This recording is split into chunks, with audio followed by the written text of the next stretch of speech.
Hello et bienvenue dans une nouvelle vidéo. Aujourd'hui, on se retrouve comme chaque lundi pour notre Will I Buy It hebdomadaire.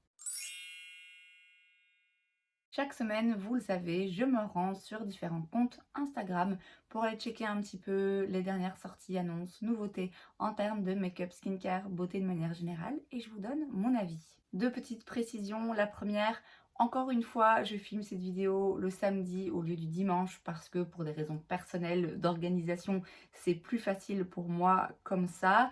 Donc s'il y a quelques dernières nouveautés qui viennent d'être annoncées qui ne sortent pas dans cette vidéo, c'est normal.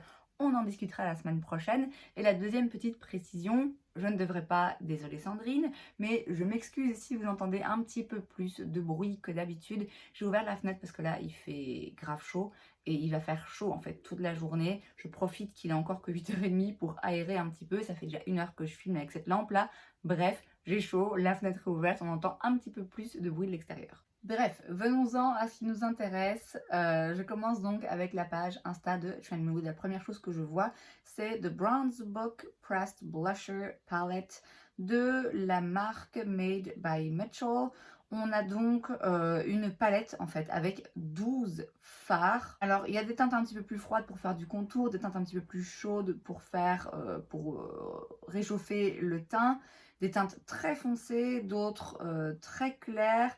Il y en a aussi qui peuvent plutôt être utilisés comme blush. En même temps, ça s'appelle Pressed Blusher Palette. Donc c'est un petit peu un mélange de plein de choses. C'est pas intéressant à mes yeux pour moi parce qu'il y a trop de teintes et il y a surtout beaucoup de teintes que je sais que je n'utiliserai pas. Donc pour moi, ça n'a aucun sens. De manière générale, je trouve que peu importe votre carnation, il y a quand même beaucoup de teintes ici que vous ne pourrez pas utiliser. Si vous êtes très clair de peau, les teintes les plus foncées, c'est hors de question. Et pareil, si vous êtes plus foncé de peau, bah, les teintes claires, elles vont vous servir à rien. Donc, c'est le genre de produits qui pour moi sont peut-être plus destinés à des make-up artistes parce que pour une seule personne, des teintes aussi différentes, je doute un petit peu de l'utilité. Après, c'est jamais que mon opinion. Cela étant dit, le compte y est, parce que ça coûte 45 $ et vous avez 12 teintes. En soi, vous pouvez les utiliser pour ce que vous voulez. Donc, ok, pourquoi pas. Mais moi, c'est un produit qui me parle vraiment pas. Ensuite, chez IGK, qui est une marque de produits pour les cheveux, on a un shampoing sec au matcha en collaboration avec Chamberlain Coffee. C'est donc la marque de Emma Chamberlain, qui est une youtubeuse très connue. J'ai déjà eu un shampoing sec, il me semble, de chez IGK. Non, c'était pas un shampoing sec. C'était un truc un petit peu texturisant pour les cheveux. Je préfère mon Bumble Bumble, que j'ai mis d'ailleurs aujourd'hui. Non, ça m'intéresse pas du tout. Ensuite, chez Dior, on a un nouveau produit pour les sourcils. Alors, ça existait déjà, Je pense que ils l'ont peut-être reformulé, peut-être repackagé, mais ça existait déjà. Bref, c'est le Dior Show Brow Styler Eyebrow Pencil. On a donc une mine très fine, rétractable. Et de l'autre côté, un goupillon. On a 1, 2, 3, 4, 5, 6 teintes. Donc ça déjà, c'est pas mal. Et ça coûte 34 $. Non, non, non, non, non. Je trouve que c'est un peu trop cher. Alors autant les crayons Anastasia Beverly Hills, les Browies, je l'aime beaucoup. Je l'ai plus, je l'ai vidé il y a un petit moment déjà. J'avais dit de base que j'en rachèterais pas parce qu'on peut quand même trouver des crayons à sourcils qui sont beaucoup moins chers et qui sont tout aussi bien. Quand même pour le côté tout aussi bien, je sais pas, je me rends compte quand même que celui de chez ABH, il est très très très spécial. Il n'est pas donné, mais pour le coup, ouais, je trouve que ça vaut le coup quand même. Ici, 34 $, non, c'est quand même vraiment beaucoup trop cher. Et là, je sais que je vais payer parce que c'est un Dior.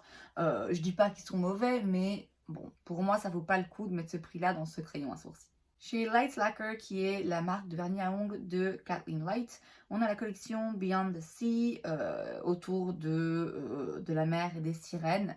Évidemment, dans le thème de ce qu'on voit en ce moment. Vous avez 4 vernis, voilà, ils sont jolis.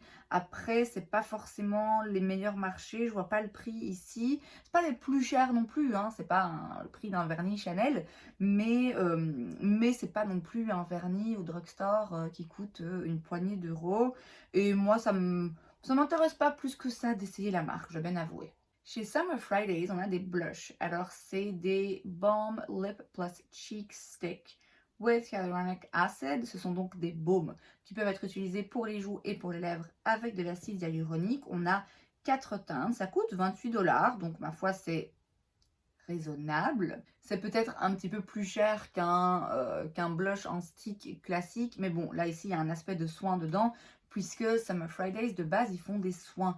Il me semble qu'ils ont déjà sorti l'un ou l'autre produit un petit peu make-up du style des huiles à lèvres ou des beurres à lèvres un petit peu teintés, un truc comme ça. Alors ils ont l'air jolis, mais je suis pas certaine que ça me donne particulièrement envie. Déjà le fait que ce soit un format stick, j'aime beaucoup les produits crémeux et liquides, notamment les blushs, mais en stick, ouais, je sais pas, ça me parle un petit peu moins. Et alors le fait qu'il y ait de l'acide hyaluronique dedans, alors ok, très bien. Pour les lèvres, je dis pas, mais bon, du coup, est-ce que c'est le truc le plus facile à appliquer? Mais pour les joues, j'ai peur que ce soit un truc qui va trop bouger sur moi, ou qui soit un petit peu le mot baume aussi dans le nom du produit. Ça m'arrête un petit peu. Donc de toute façon, voilà, je trouve ça quand même un petit peu cher. J'ai déjà assez de blush, dit-elle alors qu'elle veut quand même en acheter d'autres. Non, celui-là, il ne me parle pas. Toujours des blushs et toujours un produit crémeux, enfin un peu liquide. C'est des nouvelles teintes dans le Cloud Paint de chez Glossier, qui est très connu, qui est un produit culte que je n'ai pas, que je pense que j'aurai jamais, parce que moi Glossier, ça me parle vraiment pas comme marque. Pour plein de raisons. Mais là, il y a 2 nouvelles teintes, un espèce de violet comme ça et un rouge rosé. C'est des jolies teintes hein, pour l'été, franchement, c'est fun, c'est un petit peu plus peps que leurs autres teintes, il me semble. Mais non, non, moi, ça m'intéresse pas assez que pour que je saute le pas. Chez Colourpop, on n'a pas un nouveau produit pour une fois, mais des nouvelles teintes d'un produit préexistant. Donc dans leur produit Luxe Lip Oils, donc des huiles à lèvres, on a 4 nouvelles teintes. Ça coûte 10 $ chaque. Maintenant, en tout, on a donc 11 teintes. Alors, c'est une vidéo, là, je vous ai juste fait une capture d'écran. Je vous invite quand même à aller la regarder pour vous rendre compte que quand on fait les swatchs sur la peau, c'est les mêmes, hein. Je veux dire, c'est virtuellement les mêmes. Alors, ça change très légèrement. Quand vous l'appliquez sur les lèvres, évidemment, ça va teinter de façon très légèrement différente vos lèvres. Mais bon, pour moi, c'est pas forcément nécessaire d'avoir non plus 15 000 teintes. Bon, ma foi, si vous aimez le produit, pourquoi pas. Mais c'est quand même toujours un petit peu le même résultat. Chez Coco Eve, on a une nouvelle gamme de produits. Donc, c'est des produits pour les cheveux. C'est la ligne Honey Hair Care Youth Revive. Donc faite avec du miel et qui sent le miel. Vous avez un shampoing, un après-shampoing et un masque et ça va aider la brillance de vos cheveux, la force et le volume. J'ai un masque hydratant pour les cheveux de chez Coco Eve que j'aime beaucoup, mais il faut que je le rince bien. Mais il est magnifique, hein, il est vraiment très beau.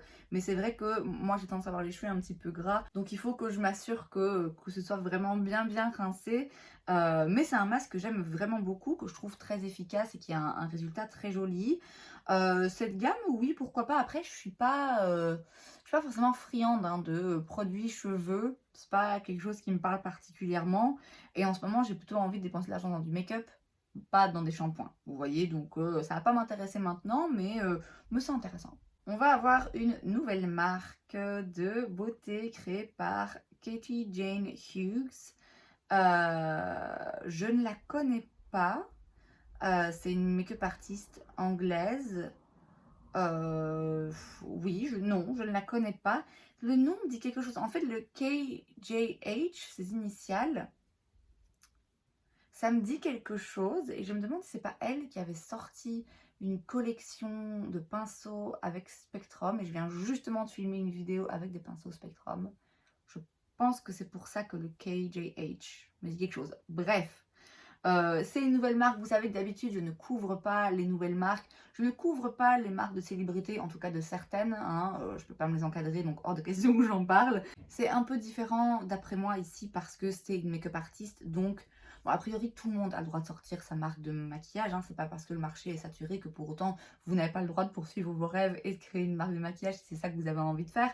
Je dis pas qu'il n'y a plus de place pour des nouveaux, mais c'est vrai que ça devient quand même un petit peu lassant à un moment. En l'occurrence ici, ce que je trouve plus intéressant, c'est que ce soit une make-up artiste. Donc d'après moi, elle a un peu plus de légitimité que Jennifer Lopez. Désolée, hein, mais voilà, c'est mon avis. Et oui, ça m'intéresse un petit peu plus. Potentiellement, ça peut un peu plus m'intéresser. Maintenant, voilà, on n'a aucune information, si ce n'est qu'elle est en effet sur le point de lancer sa marque. Donc, on verra ce que ça donne d'ici là. Chez P. Louise, on a une nouvelle palette, c'est la World of Wonder. C'est une palette avec 42 couleurs.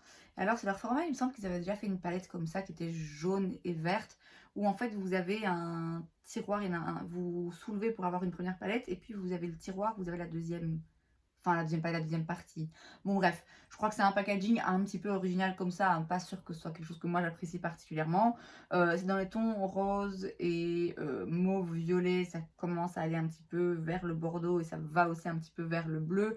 C'est un peu trop pour moi. Si vous aimez ce genre de teinte, là clairement vous aurez, vous trouverez votre bonheur parce qu'il y a vraiment un peu de tout. Mais non, c'est pas nécessaire à mes yeux dans ma collection.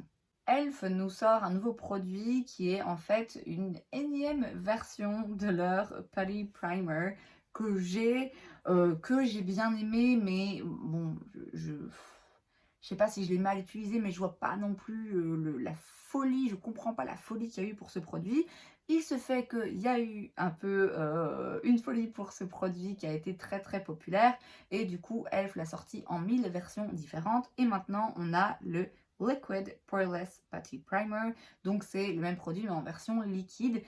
Alors ça m'embête parce que de base ça m'embête hein, quand les marques font ça, quand ils te sortent 1000 produits qui sont un peu les mêmes juste parce qu'ils veulent surfer sur le succès d'un produit en particulier. Mais là, le fait que ce soit en liquide, je me dis que ça a peut-être une texture un petit peu intéressante pour aller combler les pores. Donc là je me tâte un petit peu, à voir. Chez Tom Ford, on a un nouveau blush, c'est le Powder Blush and Love Scene. Ouais, c'est un blush, bon c'est pas une laide couleur, est-ce que c'est une couleur absolument originale? Non. Je vois pas le prix, mais je le connais, enfin je le connais pas par cœur, mais je suis persuadée que c'est 50 balles minimum. C'est non, c'est non, non. Tom Ford, c'est quand même vraiment très très très cher. Je sais qu'il fait des très jolis produits, très flatteurs, très beaux sur la peau, mais non, ça vaut pas le coup d'après moi. Chez Lawless, on a un nouveau produit, c'est le Summer Skin Vacation Glow Multi-Stick. C'est donc pour 38 $ un stick crémeux qu'on peut utiliser sur le visage et sur le corps et qui apporte du glow. Oui, pourquoi pas. Il y a aussi une grosse, un gros pinceau un peu kabuki comme ça pour le corps. Je comprends l'attrait de ce genre de produit, mais moi concrètement, je pense pas que je m'en servirais parce que le format fait que pour le visage, non, j'aurais pas envie. Et pour le corps, j'ai déjà un ou deux produits comme ça pailletés que je peux mettre sur le corps. Et aujourd'hui, par exemple, ce serait l'occasion parfaite. J'y pense pas. Et quand j'y pense, ça en met quand même un petit peu partout. C'est pas, voilà, c'est pas le genre de produit. C'est très beau pour prendre des photos, hein, mais si vous voulez vivre normalement, c'est un peu compliqué. Or moi, je préfère vivre que prendre des photos. Donc voilà, c'est pas le genre de produit dont j'ai besoin, quoi. On passe sur la page de Point Click Vibes et je suis surprise parce que je vois que Real Techniques sort une nouvelle collection qui s'appelle Real Clean, où en fait ce sont des démaquillants. Donc vous avez un démaquillant pour les yeux pour 11 $, c'est quand même pas cher, et un baume démaquillant pour le visage pour 12 $. Real Techniques, ils font des pinceaux. J'ai l'impression qu'ils font que des pinceaux. Est-ce qu'ils font du maquillage? Je pense pas. Il me semble pas que ils avaient déjà fait des soins avant. Vous avez aussi des petits cotons réutilisables là, en tissu. Oui, ça, ma foi, ça peut être intéressant parce que des produits démaquillants ne coûtent pas trop cher. Ça peut être sympa. Moi, j'ai le baume du Tibet que j'utilise religieusement. Mais pour changer pour une fois, pourquoi pas. Curieuse en tout cas que Real Techniques se lance un petit peu dans les soins. Est-ce qu'ils vont aller vers le skincare ou est-ce qu'ils restent vraiment sur voilà, un démaquillant? Ça reste une étape toujours un petit peu collée au maquillage. Oui, je suis un peu curieuse. Chez Natasha Denona, dans les crayons à lèvres I Need a Nude Lip Liner, on a 8 nouvelles teintes. c'est 24 $ pour un crayon. Moi, je trouve ça quand même un peu cher, surtout que mon crayon préféré, celui que j'utilise absolument tout le temps, c'est un crayon de chez Catrice qui coûte 3 €. Donc, je suis curieuse, je voudrais bien tester un crayon de chez Natasha Denona parce que je suis persuadée qu'ils sont absolument incroyables et parce que j'ai un rouge à lèvres de la gamme I Need a Nude que j'adore, mais j'arrive pas, moi, à me justifier le fait de payer plus de 20 € un crayon à lèvres en sachant que de toute façon, j'utilise toujours le même et que celui que j'utilise coûte vraiment rien. Après, je dis pas que je sauterai jamais le pas, mais voilà, là en plus, en l'occurrence, bon, c'est pas un lancement de nouveaux produits, c'est juste, voilà, il y a des nouvelles teintes dans un produit préexistant. Chez Sol de Janeiro, on a un petit trio avec 3 de leurs crèmes. Ça coûte 38 $ et ça a une valeur de 48 $. Alors, ça peut être utile si vous adorez leur crème et que vous êtes sûr de pouvoir utiliser les 3. Pour moi, personnellement, ça n'a aucun sens. Alors, leur Mum Bum Cream, la jaune là, cette odeur. Oh là là, elle me manque limite. C'est vrai, je dois bien avouer que je voudrais avoir cette crème parce que ça sent tellement, tellement, tellement bon. Mais c'est cher, quoi. Je trouve ça quand même cher pour une crème hydratante. Les deux autres senteurs, je les ai jamais sentis. Donc je sais pas ce que ça sent. Donc j'achèterai pas un kit comme ça en sachant qu'il y en a une seulement vraiment qui m'intéresse. Maintenant, si vous êtes fan de la marque, bon voilà, vous y gagnez un peu, quoi. Chez Elf, encore un nouveau produit, ce sont des palettes avec 10 fards qui coûtent 10 $ chaque. On a 4 palettes. Alors, clairement, le compte y est, hein. 10 $ pour une palette pardon, avec 10 fards, c'est quand même pas mal. Vous avez une palette avec des tons un petit peu plus chauds, l'autre avec des tons un petit peu plus froids, une palette un petit peu pastel et une palette avec des fards un petit peu plus colorés, pailletés, avec quelques bleus là. Il n'y a aucune harmonie de couleurs qui me dit en particulier. Bon, la pastel, elle est mignonne, mais il y a 3-4 teintes là qui ont l'air quand même très très similaires. Il y a quelque chose dans les harmonies de couleurs et dans le packaging, dans le look de la palette que j'aime pas du tout. Je sais pas pourquoi, qui fait cheap. Alors bon, en soi, c'est pas grave parce que clairement à 1 $ le fard, on s'attend pas à avoir un packaging en or massif, hein, et c'est pas ça l'important. Mais je trouve pas que ça attire le regard et que ça donne envie, personnellement. Tarte sort des nouvelles teintes de leur Maracuja Juicy Plump, ça coûte 24 $. On a donc 8 nouvelles teintes, il y en avait, il me semble, à la base, pas beaucoup, hein, 3-4. Je viens d'en acheter un, hein. Je viens d'en acheter la teinte White Peach. Elle arrive là, elle est en route, ça devrait arriver d'ici quelques jours. C'est un produit, ça fait longtemps, longtemps, longtemps que j'ai envie d'essayer parce qu'apparemment il est absolument incroyable. Donc là, il existe maintenant en beaucoup plus de teintes. Bon, voilà, si vous connaissez le produit, que vous l'aimez et que vous voulez avoir un petit peu plus de diversité, ça peut être intéressant. Après, voilà, c'est pas en soi un nouveau produit, c'est juste voilà, des nouvelles teintes. Chez Armani, on a le Power Fabric Concealer reformulé. Moi, je doute quand même. Je doute quand même toujours un peu. Alors, je ne doute pas qu'ils reformulent concrètement leurs produits parce que bien souvent, quand il y a des reformulations, il y a des youtubeuses qui font des comparatifs avec anciennes formulations et nouvelles et qui montrent qu'il y a en effet une différence. Parfois, c'est mieux, parfois, c'est moins bien qu'avant, donc ça, c'est quand même un peu dommage. Quand je dis que je suis un peu sceptique par rapport aux reformulations, c'est dans le sens où je pense que souvent la reformulation n'est pas forcément nécessaire et que c'est juste, vas-y, on va changer un ingrédient, on va changer la quantité d'un ingrédient pour reformuler et comme ça on va relancer le produit sur le marché et on va en revendre. Vous voyez, c'est pour moi une technique commerciale, rien de plus ni moins. Ça coûte 40 $ quand même, pas donné. Je viens d'acheter un anti-cerne, pareil, qui est en chemin là, Hourglass, qui n'était pas donné non plus.